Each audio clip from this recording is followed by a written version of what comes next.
Muling nakita ng ilang deboto ang ginamit na Pope Mobile o Pope Jeep ni Pope Francis nang bumisita siya sa Pilipinas noong 2015. May ulat on the spot si Isa Avendaño Umali ng Super Radio, DZBB. Isa? Connie, inilibot sa ilang simbahan ang Pope Jeepney o Pope Jeep na matatanda ang ginamit ni Pope Francis sa kanyang papal visit sa ating bansa noong 2015.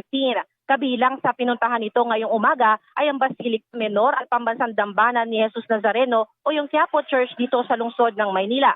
Ang sakyan ay jeepney style na tatak Pinoy na napapakita rin ng kababaang loob ng Santo Papa. Ang Pope Jeep ay nilagay din yung isang life-size standee ni Pope Francis. Maraming nagpalitrato rito tulad ng mga deboto ng Jesus Nazareno nagsimba sa Basilica Menor ngayong huling Biyernes ng Abril.